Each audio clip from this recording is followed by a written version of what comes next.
sets me free in the night. Every rivet and stitch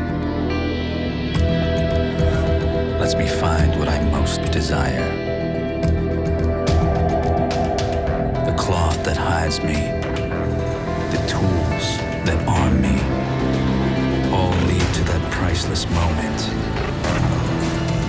You may think you caught me, but think again.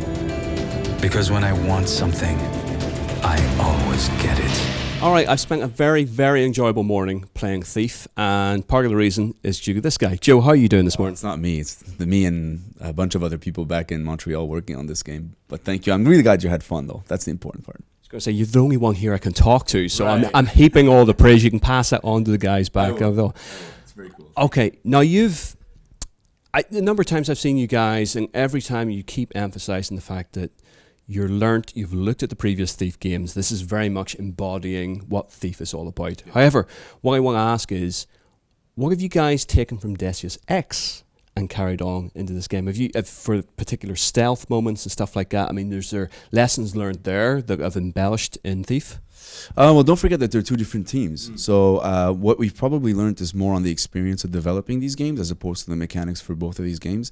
Definitely the DSX team having worked on such a important franchise to fans as well, having discussed how to build a game with such an important fan base. But for Thief, it was more, like you said earlier, looking at the actual Thief games, what they've done in the past and what people remember from them in the past, and trying to reintroduce Thief today and imagine what a Thief game would be in today's gamer minds. Okay. Now, what we're seeing today is we're seeing one city district. Yeah. It's one of four. It's actually a section of a city district. It's not a full city district. Okay. Well, can you sort of go over a little bit about what we've seen during this demo, and what is this part of the district in context to the wider game? Yeah. So the section of the district you picked today is in an area called Stone Market. It's basically like picture the commercial area of the city. It's where you have shops, taverns, bars, stuff like that. It's where the clock tower is located, Garrett's home. You'll come back to the city at the end of each mission, and every time a section of the city will open up to you, so you can go explore some more, get more jobs, and of course loot some more. You can go visit Basso. Basso's located in a tavern where he'll have more jobs for you. So every time you visit him as well, he'll have more jobs based on the section of the maps that have been available to you. You visit the shopkeeper in the location that you saw, but also in other locations scattered throughout the city where you can buy arrows, tools, upgrades, a bunch of other stuff as well. But yeah, so the idea is the city has gone through some changes, not necessarily for the better. The people are left kind of poor and starving and sick, while the rich keep getting richer. There's a baron that is under the belief that evolution happens with the rich, with technology, and there is no real place for the weak and the sick and the poor. Out comes from the shadows a man called Orion. This guy is a charismatic. He had enough, and he basically feels that there should be a change, and with this change, builds momentum with a revolution. Where does Garrett fit in all that?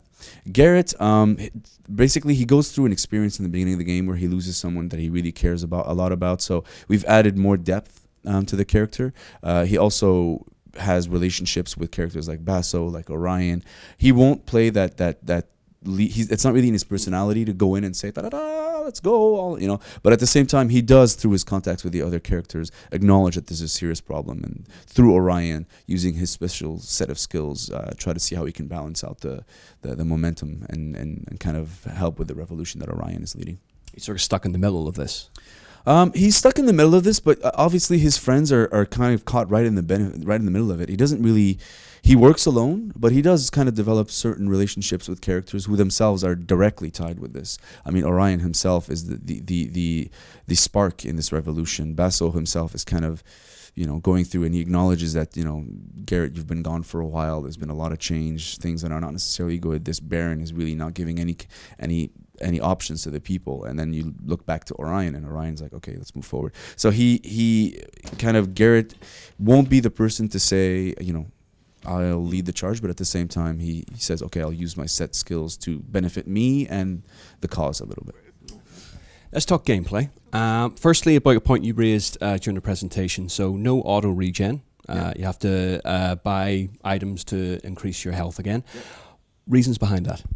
It's part of thinking about how you're going to approach certain situations. We want the player to analyze what is available in front of him, whether it's AI, light and dark, the space that he's moving into. And if we want the player to be really intelligent about his actions, we got to make sure that he manages his health accurately, which means meat packs that you can buy from the shopkeeper, and making sure that when you come in, you're trying to be. Remember that Garrett, not being necessarily this all-out warrior, is not necessarily into confrontation. He can defend himself if he needs to, but to him, the best approach to what he does is in and out without nobody ever knowing you're there.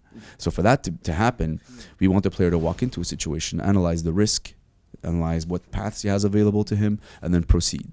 So, yeah. Now, that's also sort of factors into the focus mode that you keep stressing is an optional thing. So it's the idea, it's the concession to perhaps newcomers who aren't too comfortable with stealth, but at the same time, for hardcore thief players, that they just don't need to use it. They don't need to touch that button. Yeah, exactly. I mean, in contact with the story, focus is something that Garrett inherits early into in the game, in the same accident in which he loses his protege. That he inherits this ability, but at the same time, it allows him to distinguish items of interest whenever he triggers it on. So yes, there's a lot of other options aside from focus that the player can choose to turn on and off depending on the kind of experience he wants to have. And that's we going back to the big thief fans. I think they love to explore, they love to discover things, they love to look at every corner and try to figure things out for themselves. That's been really important to us as well. But yeah, if you opt to use focus, it'll sort of pinpoint not only loot but documents that are of interest to you, items that you can interact with, stuff like that. But it is optional, yeah.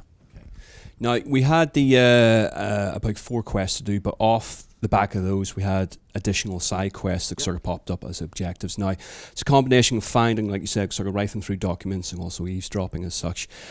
With the likes of eavesdropping, I mean, that would be a tendency that it would just be by chance that a player would be at that particular place at that particular time. How do you make sure, if not necessarily to direct players in a specific area, but to make sure that they actually are aware of these things? Well, I think it's not. If you think about the amount that we have and the options that the player has by eavesdropping, by reading these documents, if they happen to cross about next to this conversation, they'll have that objective update. If they happen to pass next to the document and they don't read it, they can always come back and read it and get the objective update. So for us, it's a matter of filling it with enough information, whether it's directly tied to the story or to a job that allows you to steal some loot. It's optional to the player, and if they decide to listen into the conversation, then they get the reward of being able to get some information about something. So there's a lot of these, there's a lot of variations, and we know exactly that we know the players like to try to get more story elements out of the certain character development, certain details about what's going on in the city, what mood, whether it's the rich speaking or the poor speaking, but also whether it's about a piece of loot that could be of interest to Garrett that's worth going to investigate. Having a bunch of these options can ensure us that whether or not the player goes to there now and listens to it or comes back to it, it'll be available to him. And something like with Alfonso's attire, once entering that side quest, we had a number of options coming up that basically don't be discovered, don't kill. Yeah. And once we finished, we had a stack load of stats to basically run down. Would that be the same case with pretty much any side quest and every normal quest? Yeah, pretty much. The side, there's definitely also options that will display to the player the same way that the first thief games would do it. Don't be detected, don't kill anybody, blah blah blah. Stuff like that is definitely coming into play in how you'll approach each area for the player. Verticality, that's an incredibly dense area of the city we play. I mean, we're back and forth for a couple of hours and we're still learning it even by the end. How many times are you guys iterating that and getting feedback so the pathways are apparent, but you don't necessarily lose that idea or that concept of a very densely packed city? We start with very, very basic geometry. We kind of go through iterations a few times, making sure that we kind of give the player the satisfaction of going where he would believe he wants to go, which includes interiors, opening windows, lock-picking doors, and having enough variety for the player to really feel that this city is alive and not just a facade of multiple buildings. So for us, definitely iterations and kind of new eyes on it every time, feeling where the player wants to go, what he wants to do, and if it's interesting, for example, to tie in a setting for a room. For example, you can walk into a more wealthy person's room versus a more poor person's quarters or stuff like that. So for us, iterations, kind of setting in context for these places to be where they are, adding something for the player to feel like once they've explored this area, there's a sense of reward, whether it's a document, a loot, something that essentially the player can look at and say, oh, that was worth me exploring and going in and finding a path to that place through iterations. All right. Coming off the back of that then, with the player exploring, there's a necessary need to sort of go, right, let me work out, I can climb that. How do you sort of navigate a player to a point saying, right, you've hit the ceiling now, you're not allowed to go beyond this point, but make it feel natural without frustrating them? Well, I think looking at natural architecture, really. I mean, if we draw a path to the player that includes, rope arrows, bridges, stuff like that, then at some point it looks like you're falling into a low area from a high point, then the player naturally will feel like, okay, this is where I'm meant to go, and offering from a certain point multiple paths to get there, right? So you can access vents by using the ratchet. I don't know if you had a chance to toy with that, but that's another path as well that's kind of clear to the player that he can take. But basically using the architecture as well as the level design to find a good balance between where the player can go and where he wants to go and where he should go. Okay. And sort of wrapping up then, games come out this gen, as well as next gen, as well as PC. What are the differences going to be between, if any, between the versions?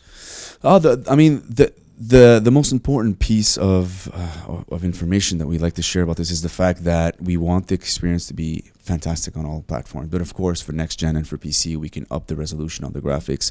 We can get higher resolution textures, visual effects a little bit boosted.